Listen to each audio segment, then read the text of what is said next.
everyone, and welcome to Olivia English Hub. I'm Olivia, and I'm genuinely happy you're here today. Wherever you're listening from, maybe you're on your way to work, taking a short break, studying at home, or simply relaxing with a cup of coffee. Thank you for choosing to spend these next few minutes with me. Before we begin, I want you to promise me one thing. Don't pause this video every time you hear a new word. Don't worry if you don't understand every sentence perfectly. Just listen, because that's exactly how children learn a language. They don't stop after every word, they keep listening. And little by little, everything starts making sense. You can do the same. Now, let me ask you something. Have you ever had a really good idea, but when everyone looked at you and said, "So, what's your opinion?" your mind suddenly went completely blank? You knew the answer. You had prepared for it. You even practiced it in your head. But when it was finally your turn to speak, nothing came out the way you wanted. If you've ever experienced that, you're definitely not alone. A few days ago, one of my students sent me a message saying, "Olivia, I can understand English videos. I can even write emails. But during meetings, I freeze. I know what I want to say, but I just can't explain it clearly." When I read that message, I smiled not because the problem was funny, but because thousands of English learners experience exactly the same thing every single day. And here's the surprising part. The problem usually isn't your grammar. It isn't your vocabulary. It isn't even your pronunciation.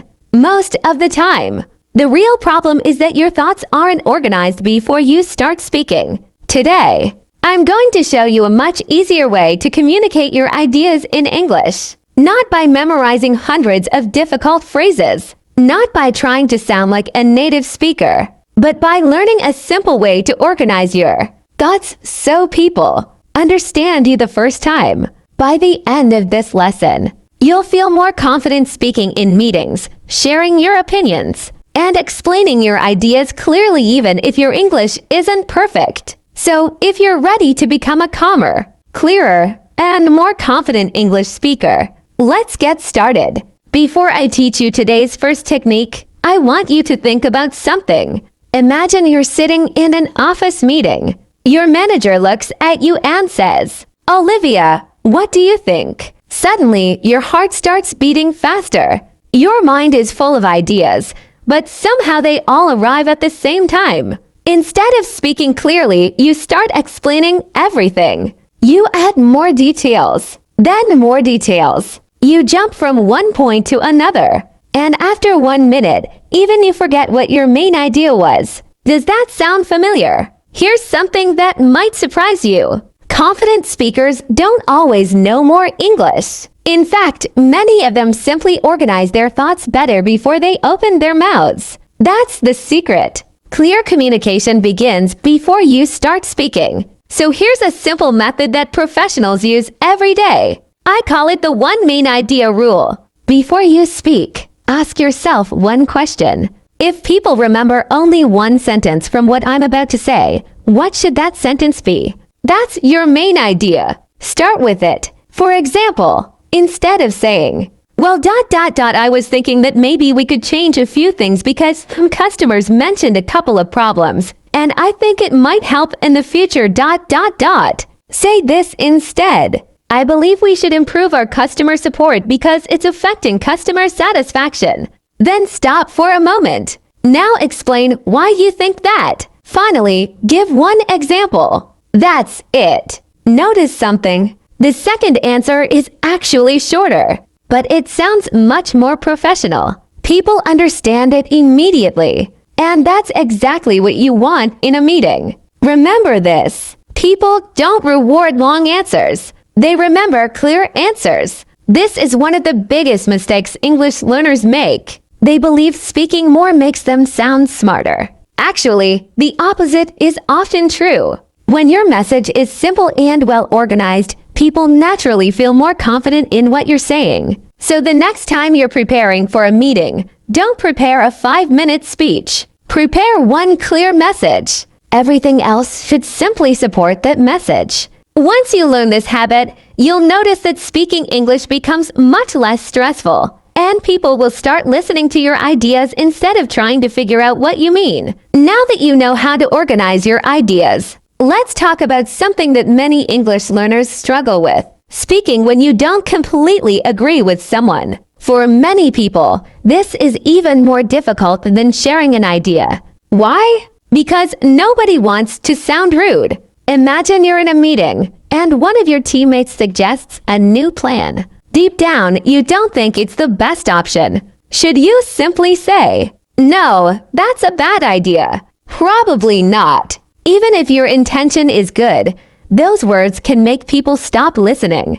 Instead, professional speakers do something different. They acknowledge the other person's idea first. For example, you can say, "That's an interesting suggestion," or "I like the direction you're thinking about." Then gently introduce your opinion. Another option we could consider is ...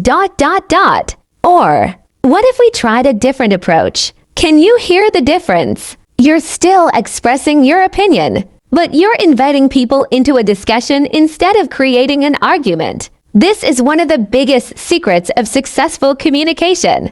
People remember how you make them feel.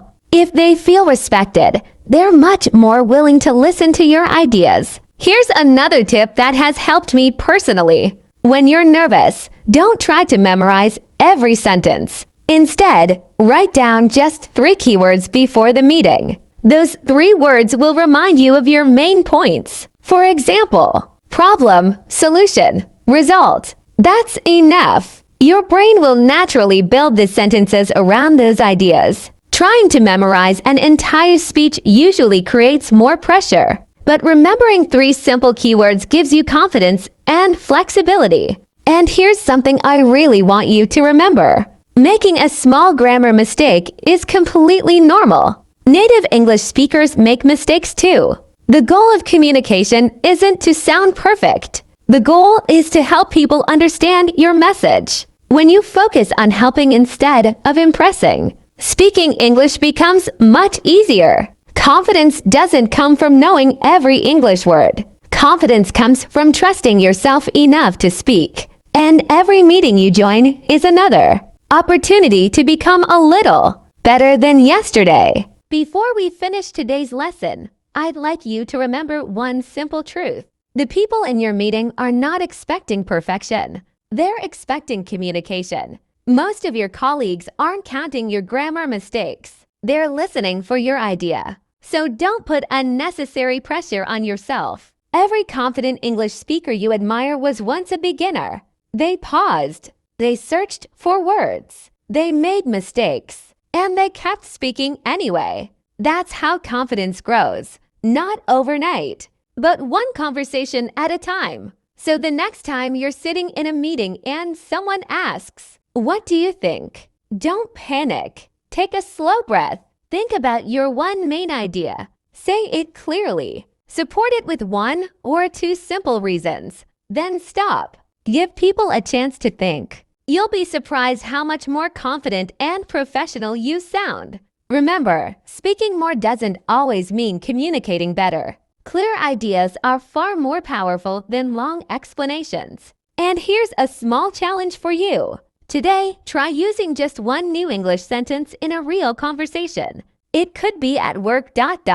in class, or even while talking with a friend. Small improvements every day create amazing results over time. Thank you so much for spending your time with me today. I truly hope this lesson helped you feel a little more confident about speaking English in meetings. If it did, I'd love to know. Leave a comment below and tell me, what's the biggest challenge you face when speaking English at work? I read your comments. And many of my future lessons are inspired by your questions and experiences. And if you'd like more practical English lessons, natural conversations, and simple tips to help you speak with confidence, make sure you subscribe to Olivia English Hub and join our growing learning community. Until next time, keep practicing, keep believing in yourself, and remember ...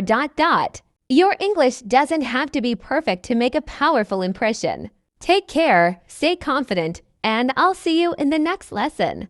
Goodbye.